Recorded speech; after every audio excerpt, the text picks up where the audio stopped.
Well, good afternoon, everybody. We're going to move on to what I hope will be one of the more fun parts of this event, a panel discussion on the topic of technological transformation. What is the scope and what is the timeline? When we first gathered 3 years ago at MIT for the first Council on Competitiveness National Summit on Innovation, the real worry was complacency. The economy was riding high, and the biggest fear among this group was we would get so used to that we would not be thinking as broadly as we should and at as fast a pace as we should about the future of innovation. I think, given the twists and turns, mostly in one particular direction of the economy since then, complacency is off the table. There's not a complacent person here today. But as I think about the two presentations we heard earlier, first by Congressman Bullard and Congressman Morella, saying very eloquently how important it is that this nation continue to invest and invest more substantially than it has to date in basic research. And then we switched to Governor Hunt, who reminded us in a very, very forceful manner that at the end of the day, this is all about jobs and a strong economy and improvement of the quality of life for the American people. Combining these two things requires the kind of leadership that has been exerted by my fellow panelists and requires that we be thinking about what's over the horizon. Innovation, in my view, is about doing new things in new ways and not just about tweaking and shading and little changes here and there on what we currently do. There's a lot of exciting technology coming out of our laboratories and universities and the government today. Words that we all use, nanotechnology, the ability to build and to work on a scale of one atom or molecule at a time. We all know that we've just finished, for the most part, the mapping and sequencing of the human genome. What comes after that in genomics and proteomics? The information technology revolution, I think most of us believe, has in fact only begun. And all of this, of course, is going to require entrepreneurship and a healthy venture capital community to make it all happen. Those are the things that we want to learn together about and to discuss today, and we've brought some people together who I think should have rather remarkable crystal balls in which to gaze. And let me begin over here with my left to introduce Dan Goldin, of course the administrator of NASA and a very strong spokesperson on the importance of technology and its future. Our good friend M.R.C. Greenwood, Chancellor of UC Santa Cruz, and a person with a strong biology background and also played a very key role during the last administration in the Office of Science and Technology Policy. To my right, John Hennessy, the president of Stanford University and a person of great accomplishment in the world of business as well. And finally, Bill Hambrecht, currently heading W.R. Hambrecht & Company, and of course former chairman of Hambrecht & Quist, one of the great venture capitalists in the country who's been spending a lot of time recently looking at the whole future of the internet world. I'm going to start this session off by posing a question to each panelist in turn. Each will then take on the order of 5 minutes or so to kind of work at the answer to that question, give us a bit of an introduction to their topic, and after we have concluded each of those 4 commentaries, we'll then open up for what we hope will be a fast-paced dialogue among the panelists and back and forth with question and answers to from the audience. So let's get started. I'd like to begin by addressing the first question to John Hennessy. John, microelectronics has driven tremendous social change. It's been a major factor in the U.S. economic resurgence during the decade of the 90s. We've heard for at least 10 years about physical limits that will set a limit to the growth of this industry. Are we going to reach that limit, or can we count on some variant of Moore's law to continue? We're assuming that we may go in the direction of nanotechnology, but it may be something else. So let us hear a few of your thoughts on this. Well, that's a great question, Chuck. I think microelectronics is the secret, unsung hero behind the information technology revolution. I think a lot of us overlook the fact that behind the internet, behind cheap personal computing, stands a marvelous revolution in microelectronics that's been going on for more than 20 years now, nearly 40 years.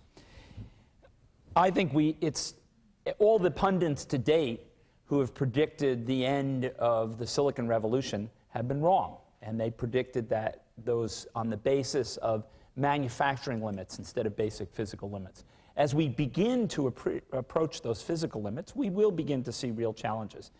I think one of the things the country has to do is commit to a research program which I sometimes call the last 10 years of silicon, really making an investment to take silicon to the final physical limit, down to the limit where the number of electrons involved in switching a transistor is so small that you have to worry about thermodynamic limits and other fundamental things for which there is not a simple solution. That's something which I think we need to begin investing in today because we're facing those kinds of problems within the next 10 years. The second thing I think is that we need to begin investing in new models of computing that will be more sensitive to what Moore's law is going to do. Simply put, we have been fortunate.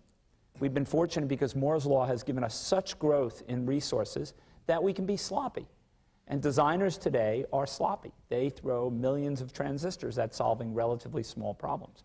We are going to have to become better scientists and better engineers to meet that challenge. We're going to have to learn more about parallel computing. We're going to have to figure out how to put not just one processor on a chip, but many processors on a chip so that we can use that technology more efficiently. I think the third thing we need to worry about to address this issue is the very long-term perspective, thinking out 20 or 30 years about what will replace silicon technology. That's where nanotechnology comes into play. We need to think about quantum devices. We need to think about molecular computing models.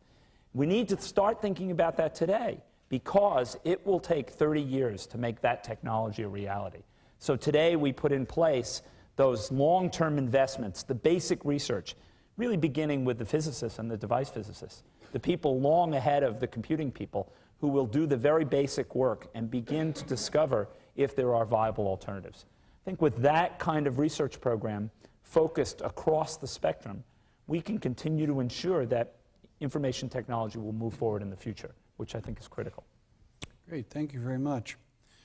M.R.C. Greenwood. The mapping of the genome appears poised to launch a social and economic revolution somewhat akin to that we saw at the beginning of the IT revolution when the integrated circuit was invented.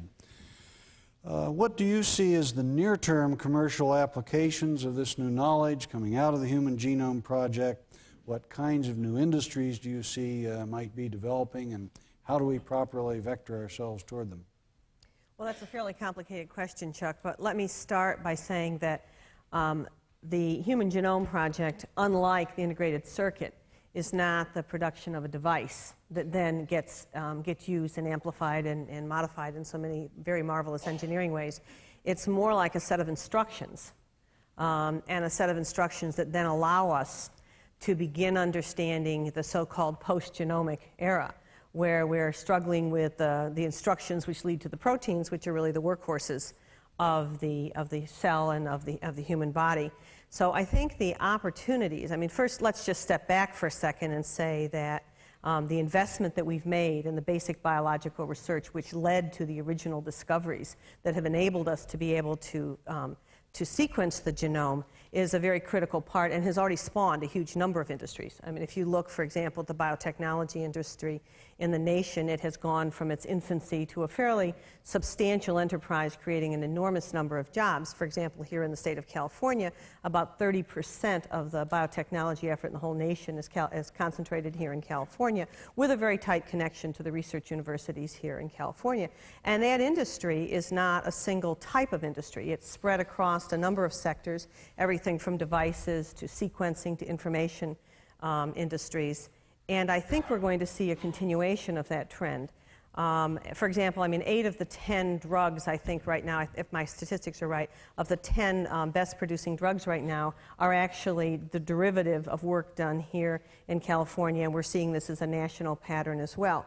I was fortunate enough this morning on the plane on the way down here that the Wall Street Journal helped me with writing my comments by doing an article, as did I think virtually every other newspaper this morning, on the post-genomic era and the framing of proteomics. The sort of companies that are now springing up around the protein, trying to understand proteins, their structure, their evolution, their modifications. There are other industries, I think, that we see right now that are focusing on what's sometimes called directed evolution. Now that we know what the genes are, then how can we modify them quickly and rapidly, and how can we develop the technology that allows us to do in an hour what it used to take us several weeks at least, and perhaps months to do. But probably more important, in my view, is the convergence that we're now seeing between biotechnology, information technology, and the burgeoning new field of nanotechnology. If you look at the article in the Wall Street Journal, and I would certainly call this to your attention, they said, and now a sample of companies planning large-scale projects to study proteins. Well, you get some interesting combinations here. For example, Hitachi, IBM, and Motorola. Large software companies, computer and electronic makers trying to develop new life sciences markets for their products. The Applied Biosystems Proteomics Micromass are new mass spectroscopy machines being developed by companies that could be the workhorses of the proteomics, as the PCR machines were for the sequencing of the human genome. I think what this tells us is related to some of what we heard earlier this afternoon, which is that the disciplinary base of saying biotechnology is here, information technology is here. It's a very good example, actually, this article in the Wall Street Journal, of why we need to be supporting science across the fields. Because in order to create these new industries, which are really going to be the convergence of biotechnology, infotech, and the newly emerging types of engineering, you're going to have a very strong interdisciplinary base of science. And you're going to have to be able to build up the fundamental discoveries in the physical science as well as the biosciences, because they've become so interdependent.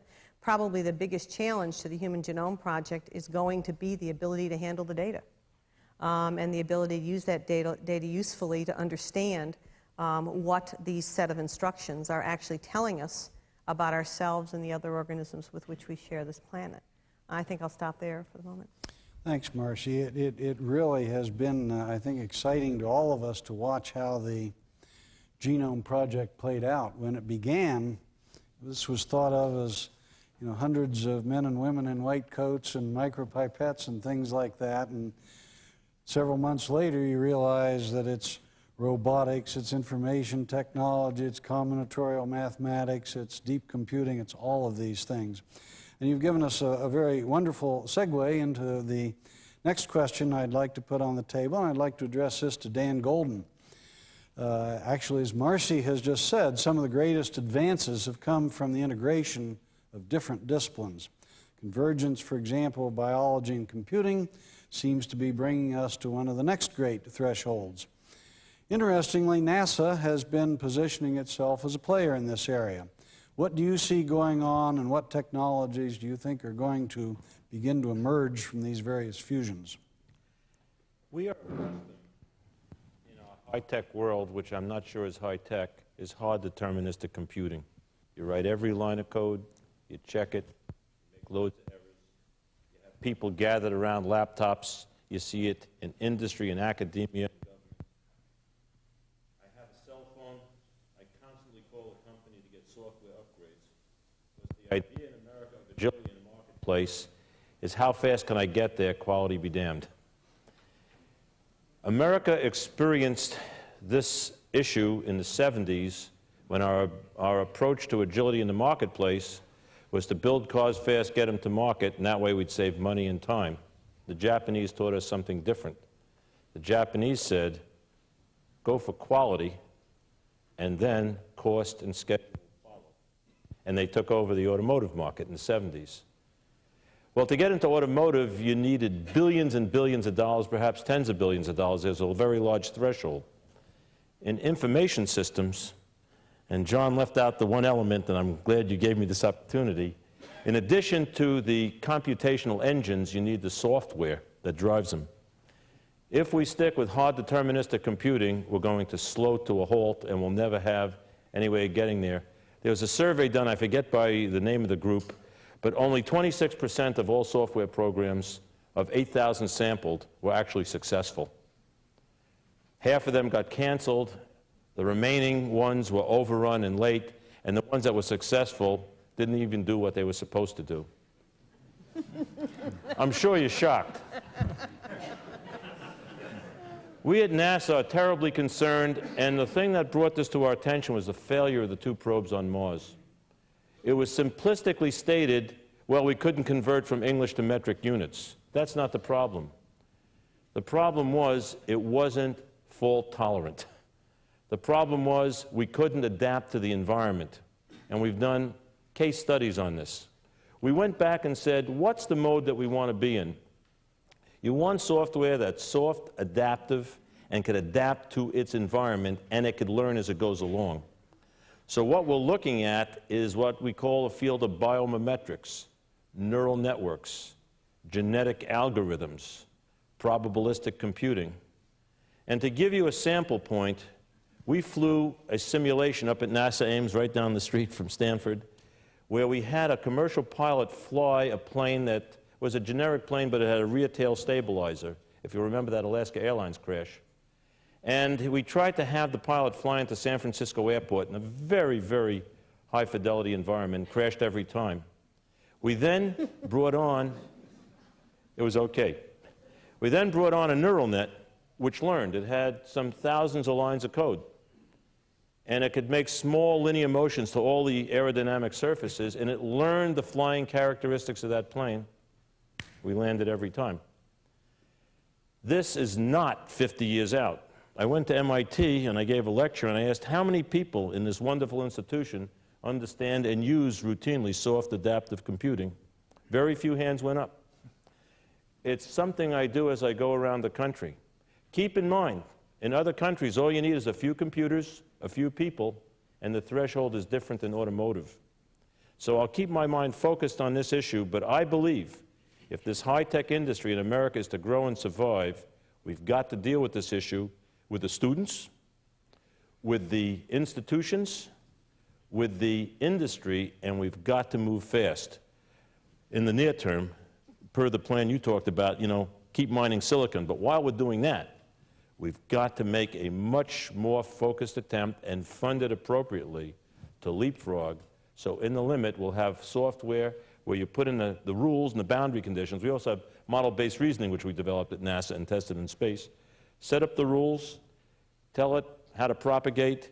It'll write the software, it'll check it out and say, I'm ready, now throw anything at me. That's where we're going. Thanks, Dan. Bill Hambrecht. The venture capital community has played a very important role in fueling technological transformations. So we've come up with a real softball question for you today. What areas appear most promising to you, and where are investors putting the smart money? In bonds.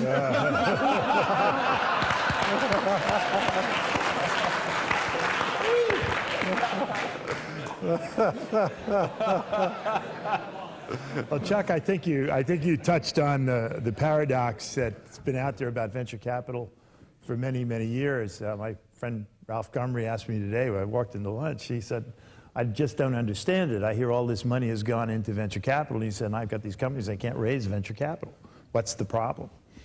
And I think there is a misunderstanding out there of what venture capital really does. Basic research the sort that Dan and John are talking about, they don't do that. Effectively, the venture capitalists take the basic research that is developed primarily in the universities and in the laboratories and try to find a commercial application for it and adjust it to the marketplace and take it to the market. So I would argue almost that that's not the right place to look to understand the next frontiers. I think you would get a much more cogent answer from Dan and John or M.R.C. really, because I think the venture community waits to see what comes out of these different research efforts. You know, every now and then you have to remind everybody that the browser came out of the University of Illinois. I mean, the venture capital, environmental community, entrepreneurial community grabbed hold of it very quickly, and it spread very rapidly. But the basic research was done at the university level. So I think, you know, when I sit there and say, okay, will it get better? Will it start opening new frontiers? I don't think so, because the other thing that's happened over the past 20 years or 30 years is that the sources of venture capital have become institutionalized. And as such, the venture capital investors have become portfolio managers, answerable on a rate of return basis and a risk-adverse basis to the sources of their money. So I think you'll find that when you go out there, you'll find that the venture world sort of waits for somebody to take the lead and then everybody jumps on at the same time. So there tends to be a lot of over-concentration in areas that seem to be leading the pack. I heard the other day that there are over 700 fiber photonic startups out there now, and probably in the last year. And so I think, I'd like to say there's some overriding vision in the venture community that will lead you to these new frontiers. I suspect what it's going to be is the way it has been before. There will be venture people that will try to take ideas that come out of the basic research and will put them out in a very Darwinian world, and the ones that work will get funded, and the ones that don't will fall by the wayside. Could I jump in here? Absolutely, I that's think the idea. Bill has hit on what I consider to be a very significant issue, and that is we are not restocking the pond. America talks about R&D, but it's little r, big D, and the big D is product development, and that's what the venture capitalists fund, product development. Yes. There's a great deal of confusion when we talk about this subject. And realistically, there is no way any CEO, any venture capitalist is going to fund big R research. The dilemma we have, with the exception of the biomedical program in the federal government, research for all the other sciences is not there. There is a cornucopia to be harvested in applying biology, not to saving people's lives, which is important, but applying biology as a tool to design new airplanes, to build a new computer. We had this ATP protein which powered a motor for 45 minutes. The possibilities are endless. So as a nation, this community is not active to the level that I think it should be. I go up to Capitol Hill each year and I watch the physical research budget and this non-biomedical, biological budget not at the level it should be. There's not enough intensity on that subject. I worry about it. Now NASA, I see Dick Atkinson's here, and I see M.R.C. Greenwood. We're trying to take a cut at that. So we have 800 acres in Silicon Valley at NASA Ames, and we're making a research park.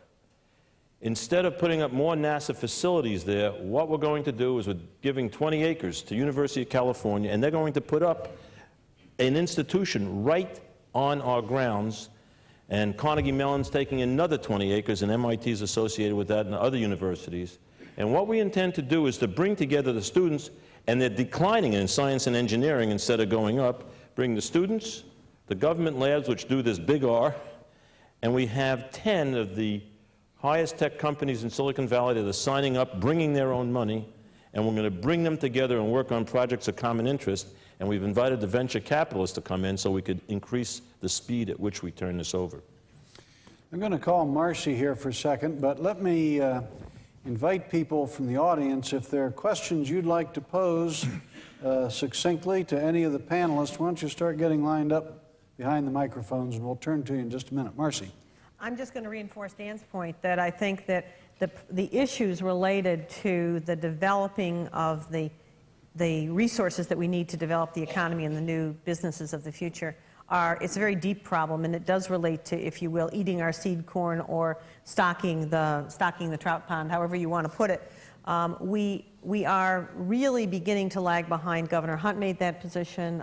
Connie Morella made that position in terms of the programs we're putting in place to be sure we've got the intellectual resources coming along, because without those intellectual resources, we are not going to have the ideas that do things like spin off, 8 of 10 biotechs, and John will know better than I how many of the information technology and electronics related companies in Silicon Valley are directly related to the research universities in the area, but you can't do that if you don't have the science base, and right now we're beginning to import our science base.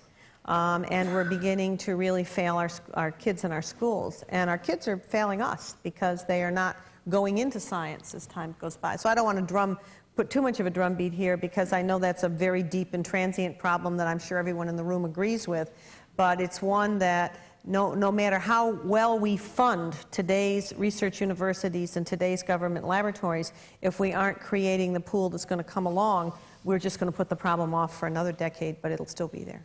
Wait, M.R.C, you got to pound that. Let me give you a few facts. In the next decade, an NSF study indicated that to maintain the growth of the economy, which is now more and more depending on high tech, we need to increase the number of scientists and engineers 50%. Right. There will be 2 million retirements in science and engineering, and at the present rate we're growing them, 2 million graduates. Right. Mm-hmm. We're at zip in terms of growth. And we're falling in engineering enrollment. And engineering enrollments over the last few years are falling, so science flat. M.R.C, you can't be shy about this. Yeah. Well, and the government funding, it's only about the government funding. The funding issue is just as critical. I think a lot of people probably don't realize that more than half of the PhDs in electrical engineering and computer science are supported by the Department of Defense research in this country. And that as dual use fades from the scene, and as research that supports the universities fades in DoD, we're going to have a massive problem supporting those students and encouraging students to go into science and engineering. 50% is also an interesting number, because in 1986 we produced 25,000 electrical engineers and 10,000 people with degrees in parks and recreation. By 1996 we produced 14,000 electrical engineers and 14,000 people in parks and recreation. We are now producing more people in parks and recreation than electrical engineers. So what is America going to do? We'll do the books for every country, we'll do their litigation, and we'll do their recreation. All right. On that, I think it's time to turn to the audience. I see Neal Lane out here in the audience. I suspect he's going to stand up for parks and recreation. Is that I am Neal Lane, and I'm professor of parks and recreation at Rice University. I have a question. Chuck, you mentioned nanotechnology as an important emerging area. Dan just spoke eloquently on the issue of balance of funding and the fact that we have been underinvesting in physical sciences and engineering in particular over a very long period of time. Congressman Sherry Boehlert talked about setting priorities. So I just wanted to mention this as an example that the current budget's a pretty good budget this year for FY01 for science and technology, and physical sciences and engineering figures prominently in that. But one very important initiative in that budget with strong bipartisan support was that in nanotechnology. What it really was all about was the underlying nanoscale science and engineering needed to support this emerging field of technology. And I was delighted that this is an example that really came out of the community. It was a successful initiative because the scientists and engineers were ready to do this kind of research. It was ripe for significant increased investment. PCAST wrote an excellent report. Chuck chaired the PCAST panel to make those recommendations, and the agencies were very, very enthusiastic. And I I know that one such agency was NASA, for example, so I thought I'd just direct the question at Dan as to why that particular field, what that particular emerging area of technology is important to NASA, and sort of second question is how one goes about addressing those research questions in an agency like NASA and making the important couplings with the mission of the agency at the same time. NASA is about opening the space frontier. The shuttle takes off and everyone thinks that's NASA, or more than that. We're trying to build telescopes so powerful that in 25 years we'll be able to image an Earth-sized planet with a resolution high enough to see oceans, continents, mountain ranges, and clouds. When you take a look at the technology to do that, you could squeeze silicon for 10 years. It's not going to get there. We have plans to send spacecraft out of our solar system. Power is at a premium. We are spending about a factor of 10,000 to 1,000,000, too much energy to do individual calculations. So you take a look at the promise of what nanoscience could do for you in computation, in speed. It's wonderful. Then you say, we have a goal of making planes 10 times safer in the next 20 years. If you watch an eagle fly, it doesn't have stabilizers and flaps. It has wings that morph, and it could rotate. And the plane of the future is going to be modeled after that eagle. So we need multifunctional materials with a distributed nervous system. We want to be able to have electrical conductors and thermal conductors and superconductors. Nanoscience, instead of grinding things away, you build up things an atom at a time. Now, all of a sudden, you don't have waste. You solve the environmental problem, but more importantly, you could build these multifunctional systems. And in fact, wait for our press conference. We will show you a multifunctional system built out of that. And by the way, we took a goal of making rockets 100 times less expensive and 10,000 times safer. Nanoscience is the only solution to doing that. You know, before turning to M.R.C, I want to convey to this audience some very deep science policy. As Neal indicated, I had the privilege of chairing a PCAST panel on nanoscience, nanotechnology. Let me tell you why I did that with such great enthusiasm. First, yes, I began to get a bit of a vision of what this could do ultimately for the country. But the real reason to support it is I looked around MIT, and I looked around other institutions I know something about, and I asked one simple question. What do the really bright, young faculty and graduate students want to do? And guess what? A huge percentage of them, one way or another, is working on the new emerging sciences and technologies at the nanoscale. And at the end of the day, it's that brain power and that energy and that enthusiasm that propels us all forward.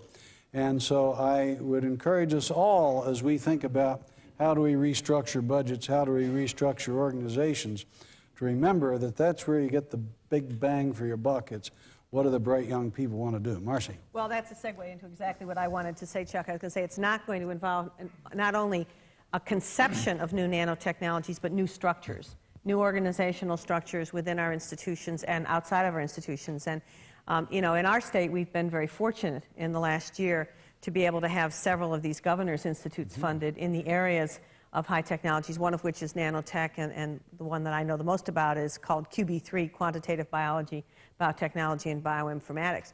That's going to require, and I think it's a very creative new approach, of putting the basic research scientists from a variety of different fields. And if you look at the way those centers are structured, young scientists and somewhat older scientists as well are coming out of a variety of different pieces of the woodwork, if you will, coming together to create some new ideas and new structures. And hopefully that will be very useful, because I think one of the challenges to our universities continues to be how do we get the interdisciplinary work and the interdisciplinary interactions to go on that we know are going to be important and are important already, because good interdisciplinary work is much harder than straight disciplinary work. It requires a lot of extra knowledge outside of your discipline, and it requires a lot of ability to work in groups and to work across disciplines where people sometimes have very different views of how a field is constructed. So I think one of the challenges for the university is not only to do the research, but to find the ways to get the people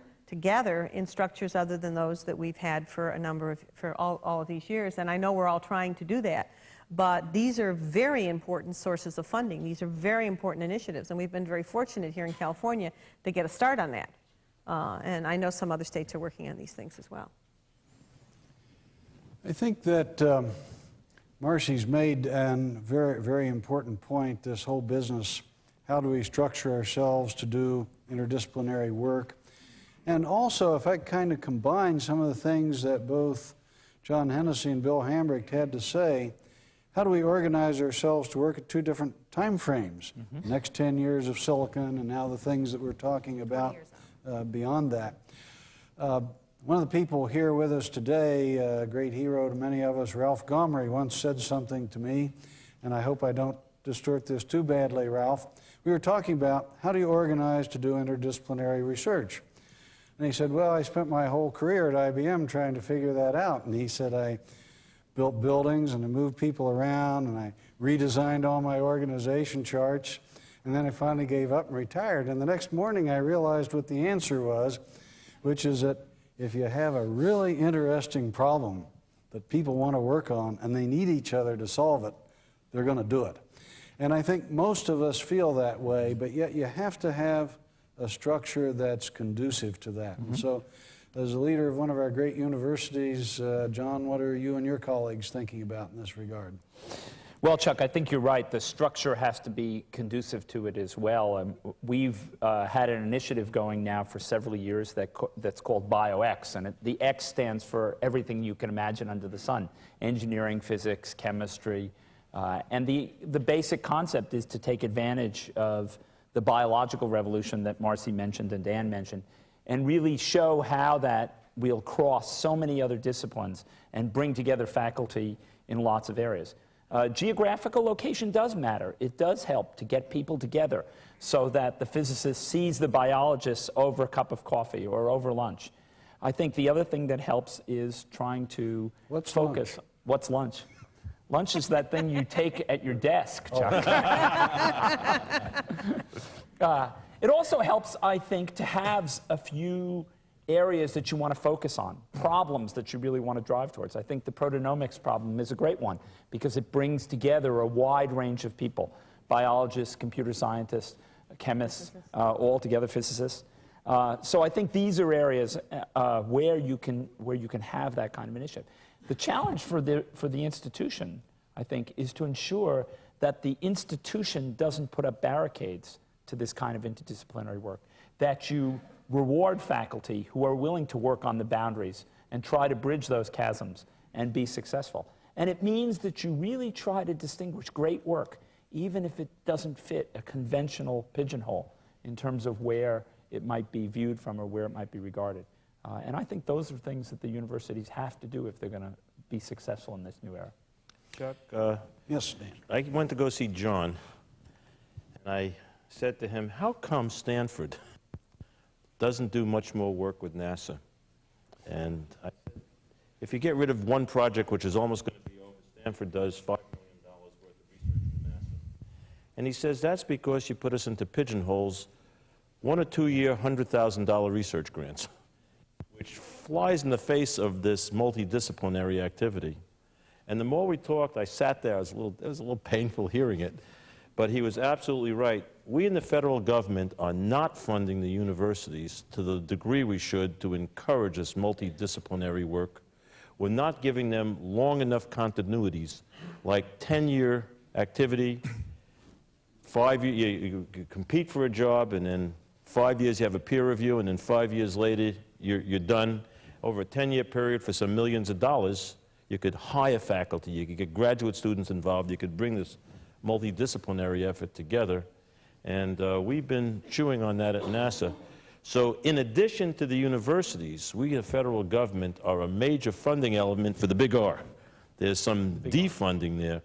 And we in the federal government need to sit back and think about how we could work with the great universities of this country to complement what they're doing, to give them the funding vehicles so that they could go do this kind of work on exciting projects. Al Berkeley, president of the Nasdaq, has a question. thinking of an analogy that I'd like to challenge the group with. In the market, we have gamblers, speculators, and investors. Gamblers are, this is true. I could spend a whole hour talking about that, but we won't. Every night, my children are told that gambling is good. In Maryland, it's called pick 3, pick 4, and lotto. There is amplified voice in our society that says you should be gambling. We have, as a country, a craving for current information on the movement of the market. I would submit the random movement of the market. And we treat market moves as sports and news combined. We amplify that voice with programs that are filling a need the public says it wants, which is like CNBC or CNN-FN. And they amplify the voice of the speculator, the current short-term information. There is almost no voice for long-term investing in the United States. There's some paid advertisements by mutual fund companies and some insurance companies, but there's no emphasis on the hard, arduous work of finding a really good long-term investment. And by the way, investing by definition is long-term, and speculation is looking at what the crowd's doing, and gambling is playing off the random movement of the crowd created by the speculators. This is true. My point is that I think there's an analogy to the issue of math and science education, indeed to funding of research generally, and the causes that we all trek up and argue piecemeal each year. I think that we would be smart if we were to create an amplified voice for the basic values that we're seeking to create funding for these basic subjects that will raise our standard of living. I don't know all the details, but I got interested in the amplified voice of the plastics industry. You know, there are lots of ads on television that tell you what good things come from plastics. And I actually called up and found out who thought that product out, who thought that ad program out. And it's a fellow who is very sophisticated, and he does what's called value laddering. And he goes out and does very large-scale questions in groups. It says, why is something important to you? Well, why is that important to you? Why is that? And finally valuing up to the most core reasons that people value, in that case, plastics. And the industry got together and built a whole multi-year amplified voice. We call it ad campaigns, but it's amplifying their voice, bringing across to the public through the only media that reaches lots of people, which is television, the core values that the plastic industry wanted the public to focus on, rather than the problems of the random response that you got in the normal news where something went wrong. And I think, this is not fully thought out at all, I just was thinking of it based on some of the comments that were made, that we would be smart to ladder the values that relate to basic science and pull together a long-term fund to advertise those values to the American public. No, Al, There's no question.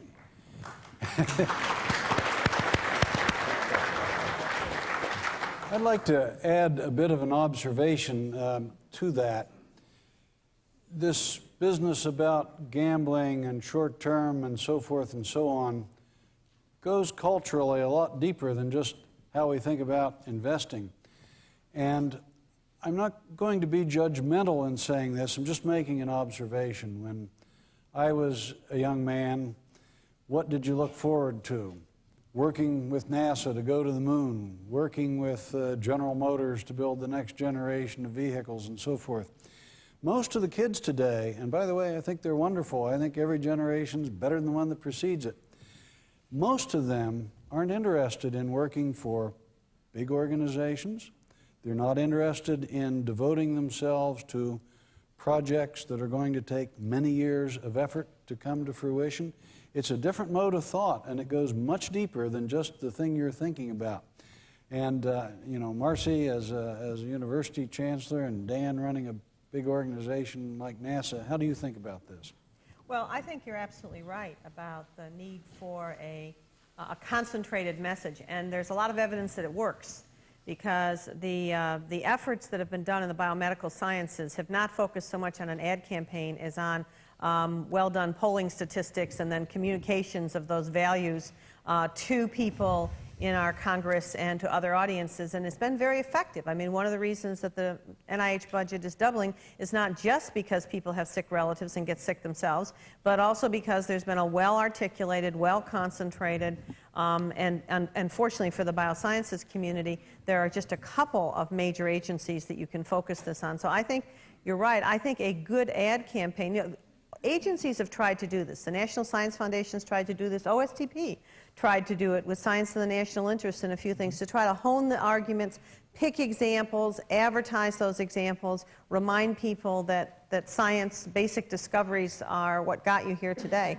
But I agree with you. I think that the general public's attention span is now so short that if you don't have a pithy, memorable message, it's hard to sustain the interest necessary to do something like a sustained, continual investment over decades in the basic intellectual resources of the country.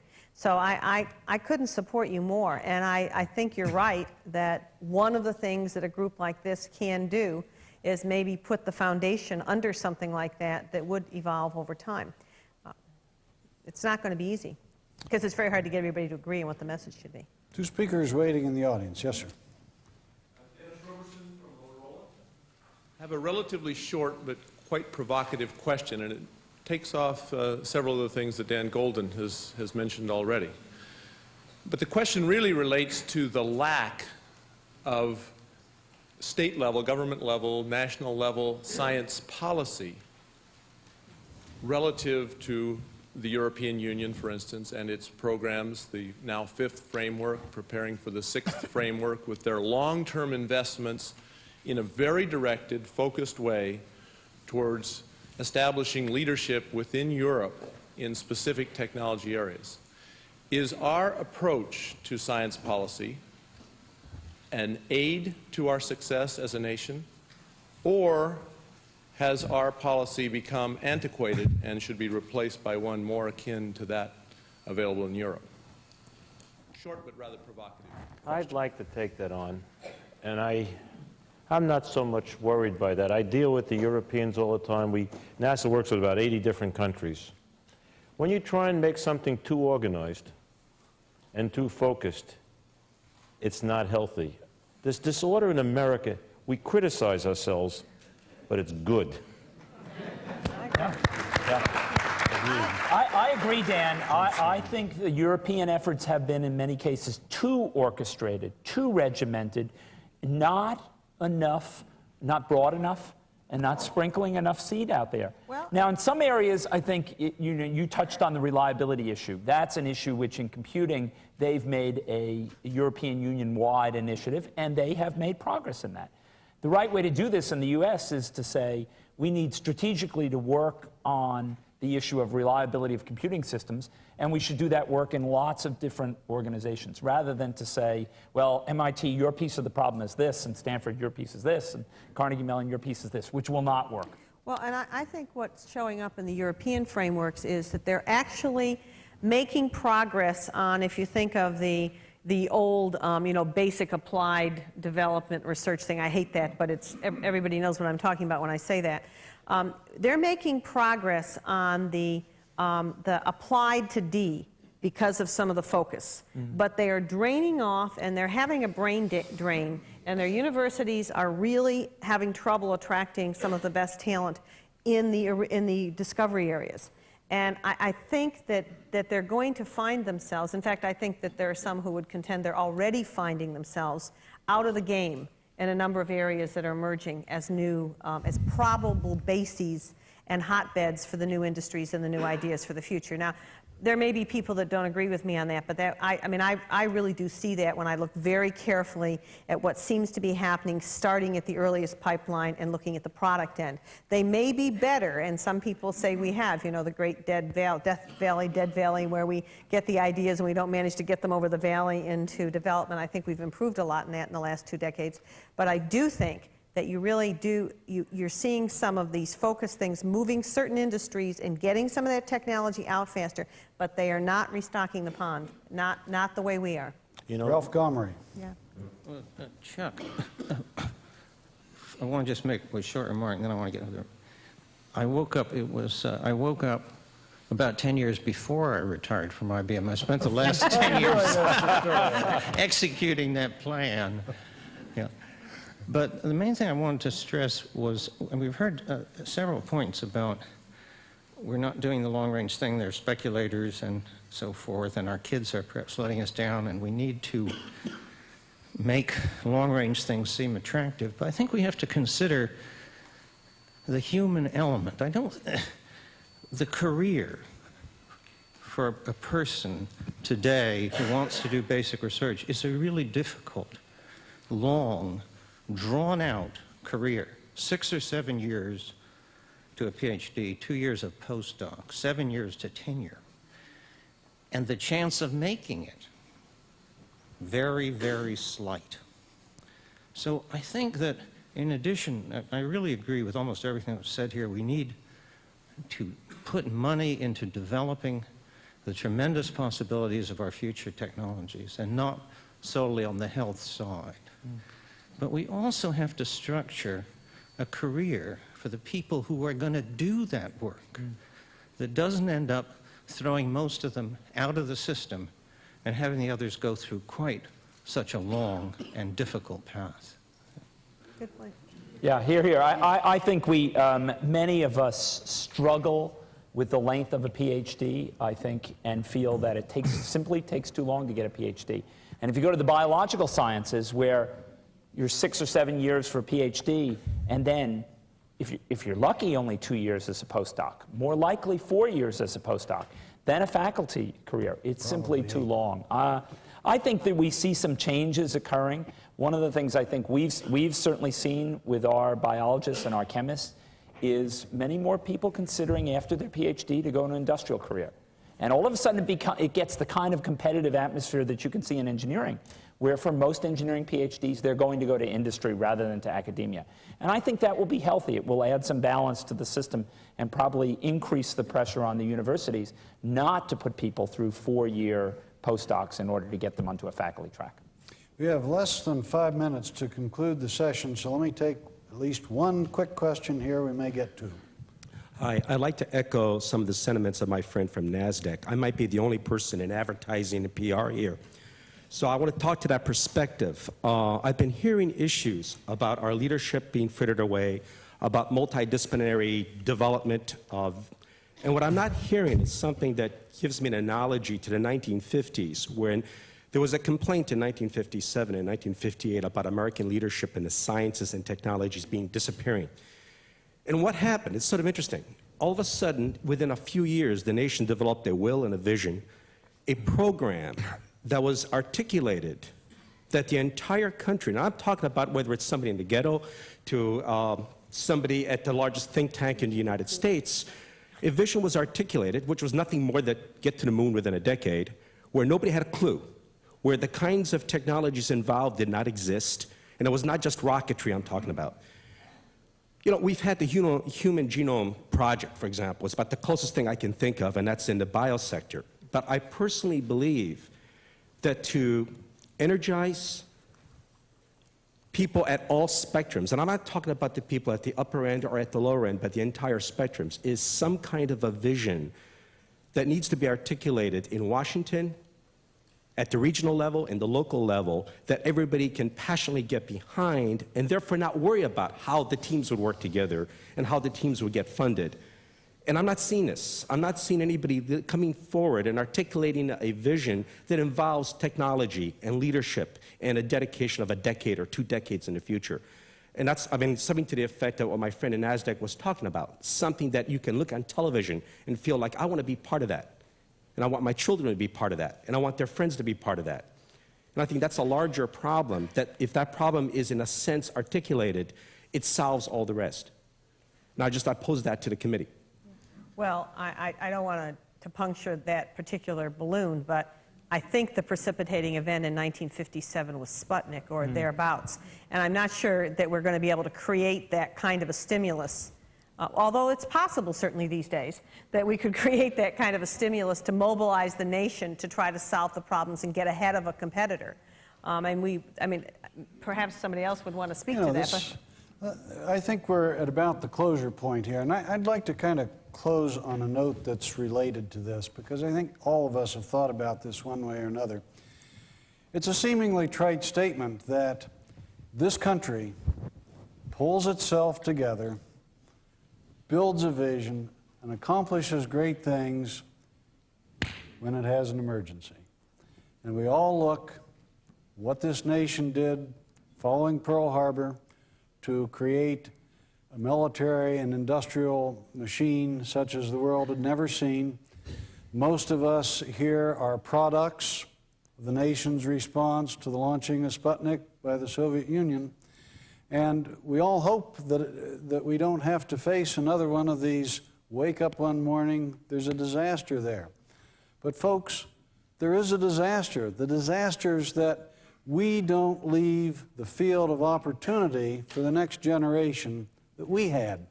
And I don't know what it is that creates that spark, that vision, but we have a hard time coming to grips with these problems that slowly grind away at you and slowly wear down instead of smack you between the eyes one morning. And that, to me, is what we've got to do. We've got to realize that these investments in research, in education, and moving our technology ahead, what they're doing are creating the opportunities for our kids and our grandchildren, and that, to me, is what we all have to get behind and do. I want to thank everybody very much for participation, and I've got some bad news for you.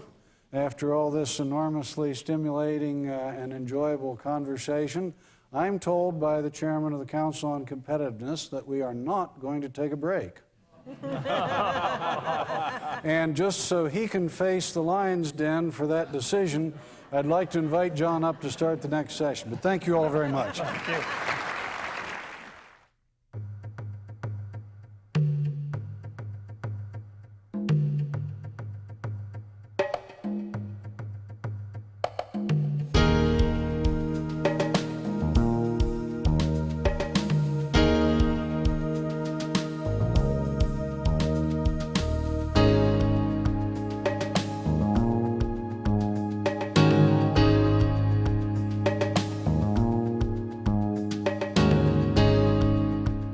UCSD TV's coverage of the National Innovation Summit was made possible by a grant from the National Aeronautics and Space Administration.